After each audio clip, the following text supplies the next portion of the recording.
humanities that want to push the Middle East into a world of peace and prosperity. We were on the cusp of expanding that peace and destroying that move was one of the reasons why we have to resist it and we have to wait. MMI, we expect the unexpected. So the invasion is imminent. Can anything stop it? When the Hamas is talking about releasing hostages, Iran is also... I'll do my best. They said hostages could be released if Israel stops bombing Gaza. Basically a ceasefire, that's what they want. Now the Hamas is holding around 200 hostages. Releasing them is a priority for Israel, but so is ending the Hamas rule in Gaza. The question is, what does Netanyahu consider more important? Hey, this is Charlie Reed from your hangar. Been a minute, right? So, I don't know if you noticed, but private militaries are back in business. And there's one group of assholes taking serious advantage of the good publicity. Merryweather Security. I'm talking major recruitment drives, government contracts, and all kinds of shady shit on the side. So, I've been putting together a team. A team of ex-military, reprobates, guns for hire, and good old-fashioned crooks.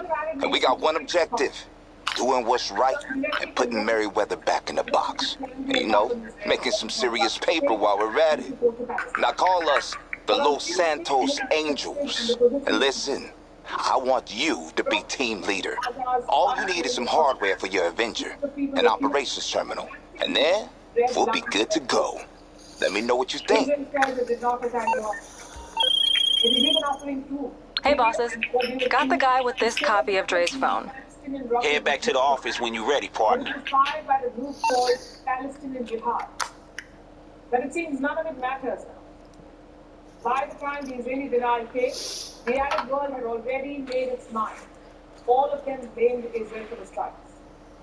Their citizens took to the streets, their leaders called for accountability, and since then their stance has only tightened. Yes, it's Duran.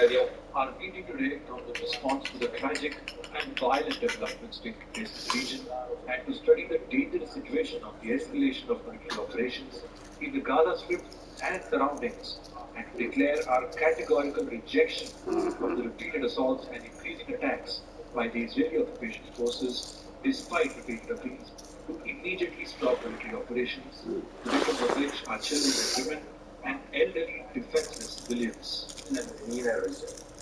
That was the foreign minister of Saudi Arabia. 3 weeks ago, Riyadh and Israel were discussing a peace deal, a deal that could change West Asia.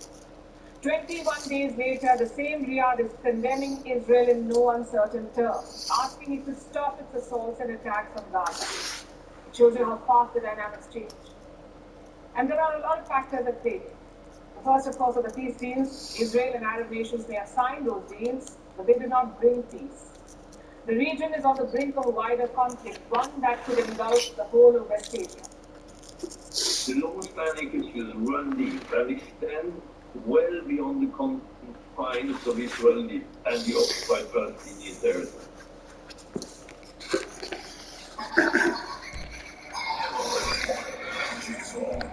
It's time to play a game. You're going to want to really listen carefully to the rules. Relax. You scope. Kies voor gaaf. En vier je thuis met je vrienden. Met je FBTO woonverzekering weet je dat je goed zit. Jij kiest FBTO. The events of the past 11 days have served to reunite grievances and reanimate alliances across the region. Based on my meetings and the dynamics I observed on the ground, I would say the following. The risk of an expansion of this conflict is real. Very, very real. And extremely dangerous. So where does it stop? Israel is currently pounding Gaza. The next thing they want to do is invade the Strip. That would make things much worse. If the hospital strike was a red line, a ground invasion would be a point of no return for West Asia. And Iran has made it very clear. They said it was the beginning of the fall of Israel. Because of the attack on the hospital, the end of the Zionist regime will begin. With every drop of Palestinian blood spilled on the ground, the Zionist regime is one step closer to its fall. Versus Iran. Ever since the war broke out, Iran has several laws. It warned Israel. It said it was ready to join the war. Proxies were up in arms, and now Iran wants an oil embargo. They want to stop the flow of oil to Israel. But Iran alone cannot make that decision. That would be the call of OPEC, the Organization of Petroleum Exporting Countries, OPEC. OPEC, it's an oil cartel. And so far, it has rejected calls for an oil embargo. But the very talk of it has proved wrong. You see, West Asia is central to the global oil economy. A third of the world's oil comes from here, this region. If they impose an oil embargo, oil prices will skyrocket. And that would be disastrous for the global economy. It's not happening yet. But oil markets are wary because it will not be unprecedented if it happens. Arab states have done this before. In 1973, Arab states launched a war against Israel. They then imposed an oil embargo. As it turned out, they did not win the war. But the fact is, they were united. And 50 years later, the same thing has happened. The Arab world has been dragged into yet another war. They may still be projecting unity and rallying behind Palestine. And they have their fault lines. Their support for Palestine has its limits. And those limits are showing now. Each Arab state is looking at this conflict nervously. Jordan and Egypt fear an exodus of refugees. Gulf nations fear antagonizing Iran.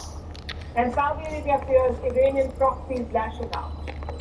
They may all pretend that this is about the survival of Palestine, but chances are it's more about their own survival.